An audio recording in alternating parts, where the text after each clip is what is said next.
A paz do Senhor, queridos irmãos, amados em Cristo Jesus.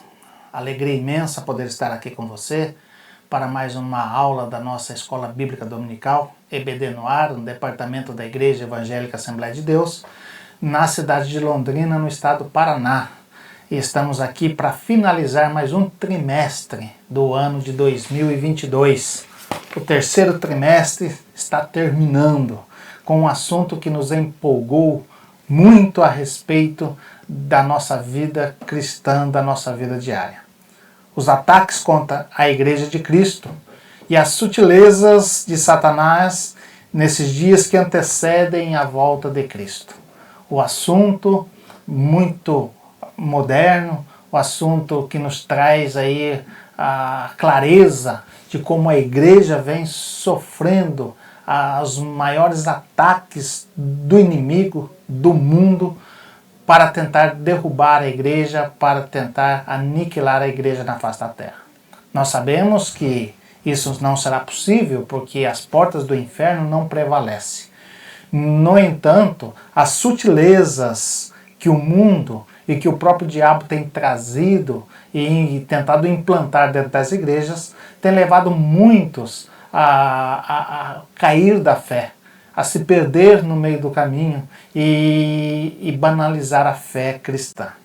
Nesse trimestre que se termina nesta lição, nós vimos aí que a sutileza de Satanás em agir contra a Igreja de Cristo de uma forma ferrenha, né? Vimos aí e estamos presenciando dia a dia a banalização da graça de Cristo, né? Muitos não têm dedicado a sua vida em conformidade ao Evangelho. Pensam que a graça de Cristo é suficiente e cobrirá a multidão de pecados, como assim realmente cobre, mas usam e abusam da graça de Deus e banalizam esse ato tão divino para o homem que proporcionou a salvação em Cristo Jesus.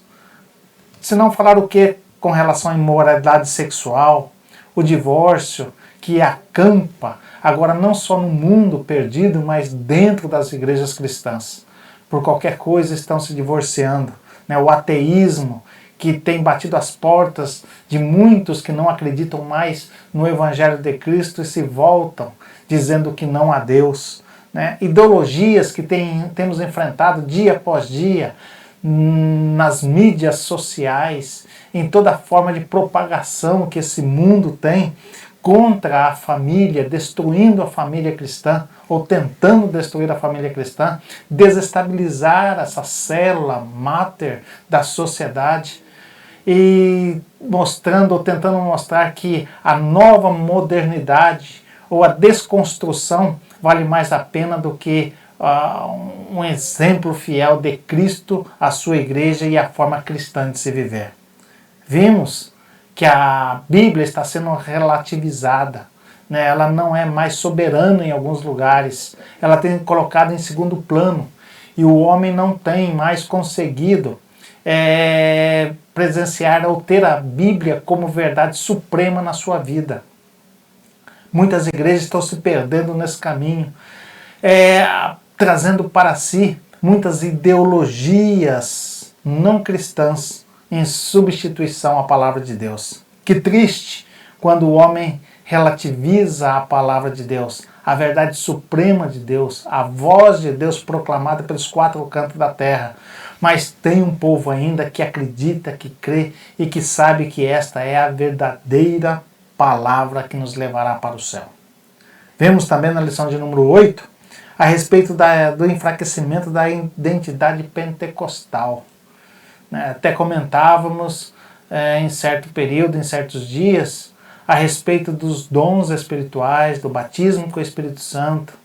Parece que está se extinguindo no meio do seio da igreja cristã, mas que essa realidade continue queimando nos corações dos nossos irmãos, para que possam experimentar, ter uma experiência divina em sua vida e saber que nós não somos cessacionistas, mas que nós acreditamos na identidade pentecostal, sabendo que o Pentecoste, o Espírito Santo ainda enche os nossos corações, batiza com o Espírito Santo e dá aos homens dons para o desenvolvimento do trabalho no reino de Deus. A sutileza dos movimentos dos desigrejados, né? Pessoas que perdem o ânimo, por qualquer motivo não frequentam mais a igreja e se esquecem que a igreja não é simplesmente uma denominação, não é simplesmente um templo formado de tijolos e areia. A igreja, na verdade, é o corpo de Cristo. E o corpo, representado por Paulo na carta aos Coríntios, nos mostra que todos estão juntos, todos vivem numa junção que provê e que faz uma só unidade, que é o corpo de Cristo, sendo ele a cabeça. E os desigrejados, cada vez se afastando mais, procurando seus próprios meios para crer em Cristo, se esquecem desta unidade. E isso não é igreja. Igreja é uma comunidade de pessoas que juntas na mesma fé formam um corpo cuja Cristo é aquele que vai direcionar o que se deve fazer. Vemos aí a sutileza contra as práticas da mordomia cristã. Né? O nosso serviço cristão está sendo atacado de tal forma que os homens estão trocando a sua forma de trabalho dentro das igrejas, procurando satisfazer apenas o seu ego, nas suas vontades, a fazer aquilo que lhe agrada, esquecendo que estão servindo a Cristo Jesus. Né? As mídias sociais, como já comentamos, né? Que estão aí aos quatro cantos desse mundo, notícias, perversidades, dissoluções, né? Brigas, invejas, imoralidade, estão aí nas palmas das mãos de cada pessoa desse mundo, que precisa tomar cuidado para não ser influenciado com essa maléfica mídia que tem provocado muitos desabores dentro da igreja cristã. E o que não falar aí da espiritualidade holística, né, que muitos têm seguido essas doutrinas. Porém, hoje, nós vamos estudar a última lição, que temos como título Resistindo às sutilezas de Satanás. Como que nós podemos combater tudo isso que esse estado moderno tem provocado aos nossos dias? Como lutar contra as ideologias que são implantadas na igreja? Como permanecer em pé diante de Deus e diante da sociedade, servindo a um só Senhor? Como não se perder no meio desse caminho em que essa luta é ferrenha e procura tragar aqueles que, de uma forma ou de outra, se descuidam da sua fé? Se nós dermos uma olhada, o modelo judaico-cristão que moldou a nossa cultura ocidental está sendo destruída pela pós-modernidade. Né? O homem pós-moderno diz que não precisa de Deus, que tudo aquilo que foi construído em 2000 anos de fé cristã agora precisa ser modificada porque isso se tornou arcaico. E não é desta forma. E as sutilezas, como nós vimos durante todo esse trimestre, têm avançado, têm tentado derrubar esse modelo cristão que o mundo moderno até pouco tempo se curvava diante dele. Porém, agora nós vemos a igreja sendo atacada, sendo desmanchada, e muitos incautos estão aderindo a essa pós-modernidade, se esquecendo de onde veio, qual foi o método que concebeu a nós o direito de pertencermos a esse reino celestial. Se esquecem que Jesus Cristo é Deus na vida do homem. E aí começam a aderir a essas ideologias pós-modernas e se perdem no meio do caminho e perdem a sua alma porque se afastam de Deus. Como nós devemos, então, procurar nos fortalecer para lutar contra essas mazelas que invadem a nossa vida cristã? Primeiro ponto, é o primeiro ponto da nossa lição, que está baseado na carta de Tiago, capítulo 4, versículo 4 a 10, que ele mesmo diz no versículo de número 7 que nós devemos nos sujeitar a Deus, resistir ao diabo, que ele fugirá de nós. A submissão a Deus é a forma mais poderosa de resistir ao diabo e às suas ideologias e à vida mundana. O primeiro ponto vai nos falar a respeito do comprometimento com uma vida centrada em Cristo. Então, como nós vamos defender a nossa fé cristã? Nós vamos ver alguns pontos, claro que não se fecha somente nesses, mas podemos dizer que são os principais e que são o alicerce da nossa vida cristã. Primeiro, nós temos um único Salvador. Nós temos um único meio de alcançar o reino de Deus. Nós só temos um meio de estar diante da presença de Deus com todas as promessas que Ele tem para a nossa vida. E esse é Cristo Jesus. Cristo é o centro da igreja. Cristo é a cabeça da igreja. Cristo é o alicerce da igreja. Cristo é o fundador da igreja. Cristo é aquele que providencia tudo para os seus amados. É claro que quando falamos em Cristo, ou igreja, melhor dizendo, nós não estamos falando em denominação, mas sim àqueles que pertencem ao corpo de Cristo, que estão ligados a Ele mediante a sua conversão, o novo nascimento, pela palavra, pelo batismo e pelo convencimento através do Espírito Santo. E nós temos em nosso coração que Cristo é o Salvador. A mensagem de Paulo, ele já dizia lá em Atos 4, versículo de número 12. Ou melhor, 2 Coríntios, ou 1 Coríntios capítulo 2, versículo 2. Porque nada me propus saber entre vós, senão Jesus Cristo.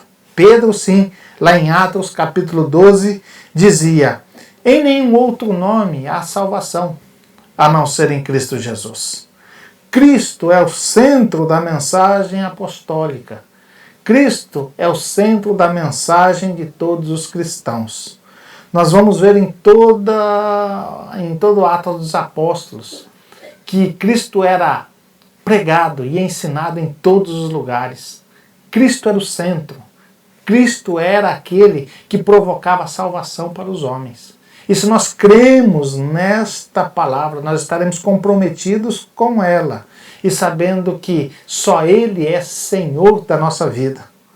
Cristo é o Senhor e jamais devemos nos esquecer que Ele é o único em nós. Diz lá Lucas em Atos 2, versículo de número 36. Quem recebe a Cristo como Salvador deve andar na fé tendo Ele como Senhor. Ou seja, Ele é o dono de tudo.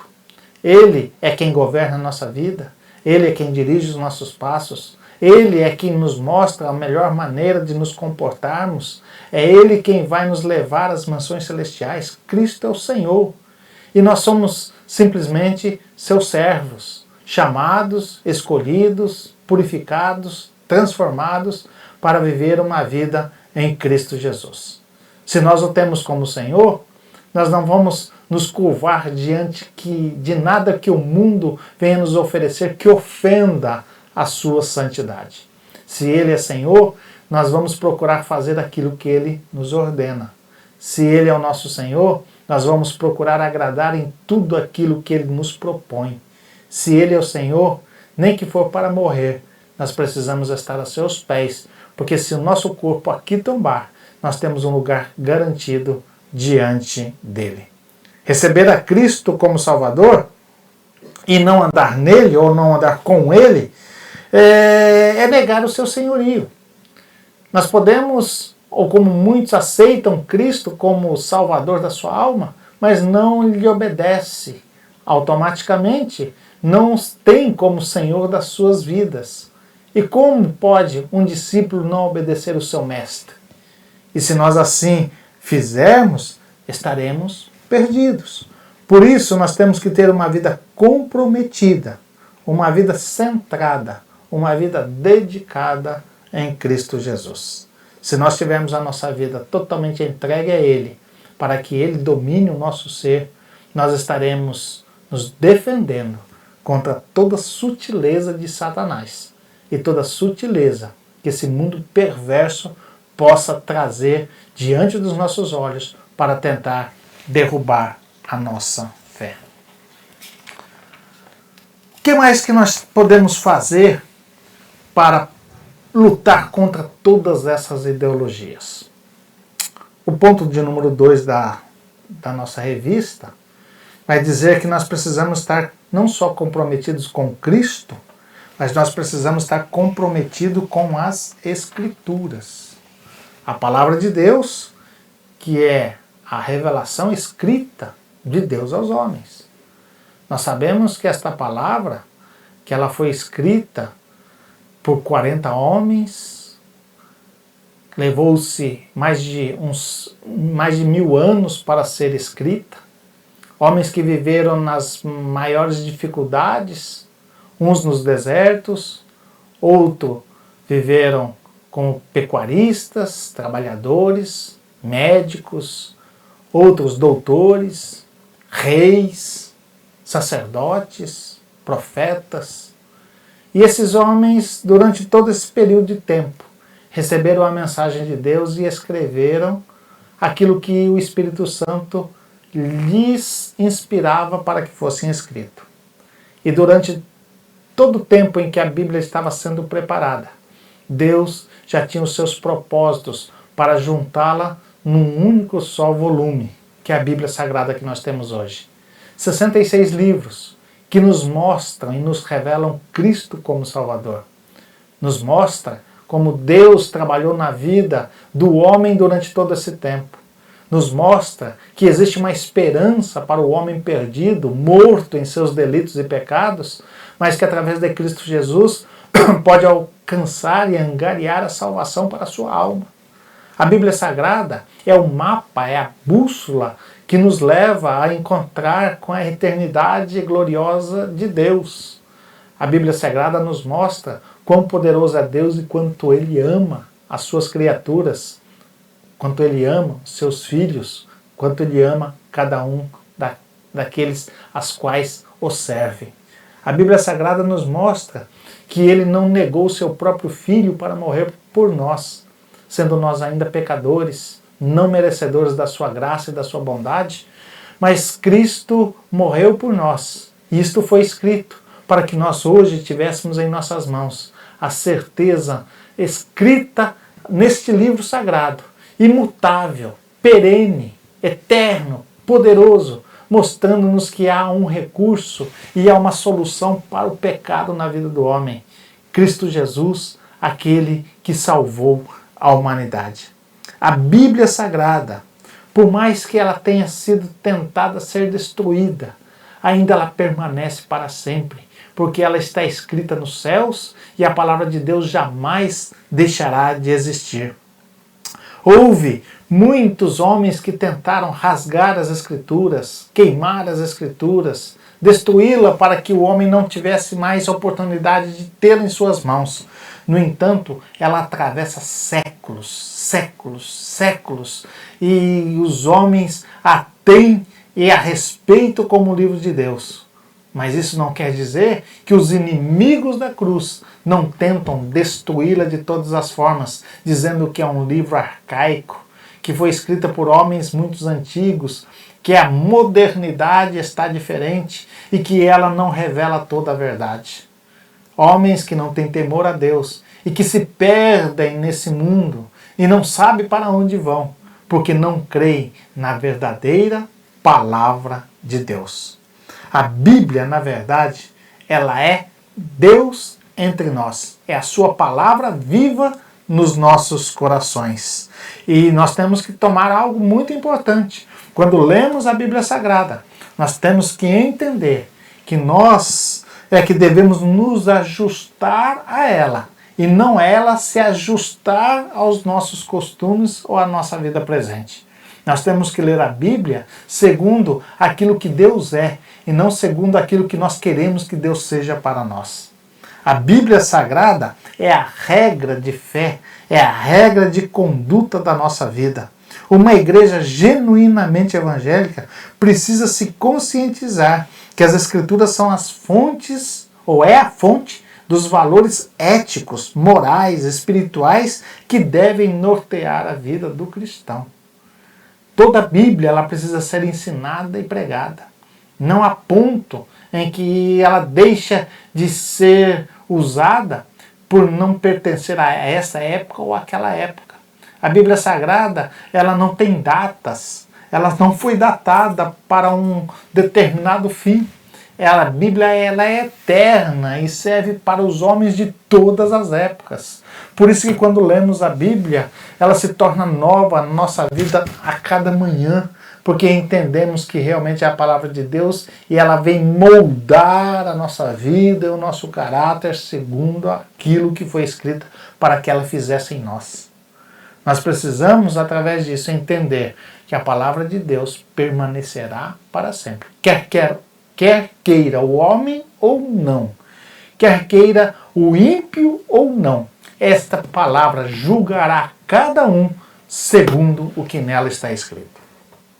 Mas uma forma de nós combatermos todas essas sutilezas é nós termos uma vida cheia do Espírito Santo. O Espírito Santo veio para preencher o homem, para santificar o homem. Nós fomos purificados, nossos pecados foram perdoados pelo sangue de Cristo. E agora nós temos o Espírito Santo presente em nós, que nos permite viver uma vida santa em um mundo de impureza. Lembra-se de Enoque? Enquanto o mundo estava caminhando para o dilúvio e a destruição, Enoque andava com Deus. E quantos outros homens nós contemplamos nas páginas da Bíblia Sagrada, que renunciaram o mundo para viver uma vida em Cristo Jesus. Viver uma vida voltada para servi-lo. Viver uma vida pronta para atender o seu chamado. Tudo isso não era meramente por esforço racional ou humano, mas era o próprio Espírito Santo que provocava isso na vida de cada homem. E ele servia a Cristo porque o Espírito Santo o impulsionava para isso. Por isso, o Espírito Santo capacita cada um para a sua obra.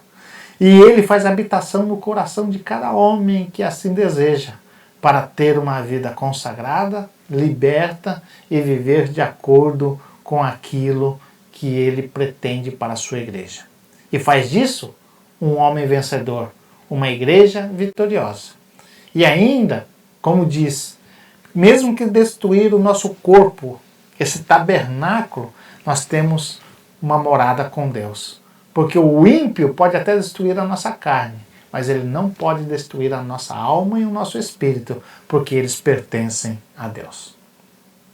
Ainda, para terminar, num quarto ponto nós precisamos entender, para que nós possamos viver uma vida longe ou vencermos as sutilezas do mundo e do diabo, nós precisamos ter um comprometimento com a nossa igreja local. Aqui sim, entra a igreja denominacional, entra aqui os templos que nós conhecemos, formados aí de tijolos ou até de madeira, que nos abriga onde nós nos reunimos para adorar e para trabalharmos para o nosso Senhor. A igreja, que formada desses materiais, ela vai agregar dentro dela a verdadeira igreja que é o corpo de Cristo. A igreja denominacional, ela traz a junção da igreja espiritual. E vai fazer com que a igreja espiritual, que é o corpo de Cristo, sirvam-se ou sirva uns aos outros para que ela seja forte. O corpo de Cristo, em semelhança ao corpo humano, estão ligados uns aos outros por juntas e medulas. Por isso os desigrejados não têm amparo bíblico para viver uma vida dizendo que são de Cristo Jesus. A necessidade é que o homem viva uma vida em Cristo agregado àqueles que compõem o seu corpo. É por isso que não existe cristão legítimo fora de uma igreja como o corpo de Cristo. Se ele não está ligado a ninguém, como pode um membro viver longe do corpo ao qual pertence? Por isso, o lugar e a importância de cada membro da igreja é voltado na sua igreja denominacional, aonde juntos as pessoas convertidas, salvos em Cristo Jesus, formam um aglomerado de pessoas, um corpo formado pelos membros que ali reside, e ela possa formar uma igreja sólida, forte, aonde juntos glorificam a Deus, comungam da palavra de Deus, se santificam pela palavra de Deus e se fortalecem uns com os outros, se mantendo alicerçados através do Espírito Santo nas bondades e misericórdias de Deus pela graça de Cristo Jesus. Por isso, é necessário, meu querido, que nós devemos observar que para vivermos uma vida comprometida com o Evangelho e para que nós possamos resistir às sutilezas de Satanás, nós precisamos ter uma vida comprometida e centrada em Cristo, comprometida e vivenciando as Escrituras Sagradas, comprometida e ter uma vida cheia do Espírito Santo e comprometida com a igreja local e ser participante desse corpo de Cristo, que é a igreja formada por muitos membros, para que juntos consigam prevalecer diante aos ataques que estamos recebendo nessa última hora da igreja na face da terra. Por isso, caro amigo e irmão em Cristo, lutemos, sabendo que Jesus está às portas. Jesus está chegando. Talvez mais rápido do que a gente imagina. O palco do mundo já está preparado para o advento do anticristo. E a igreja vitoriosa vai subir, será arrebatada. E não vai demorar muito não. No entanto, é necessário que estejamos preparados, resistindo contra as sutilezas do diabo. E seremos mais do que vencedores em Cristo Jesus, o nosso Senhor. Que Deus abençoe a sua vida, a sua igreja, a sua comunidade, onde quer que você esteja. E que a graça de Deus repouse sobre você e a sua família, em nome de Jesus Cristo, para a glória de Deus Pai. Deus te abençoe grandissimamente. Amém.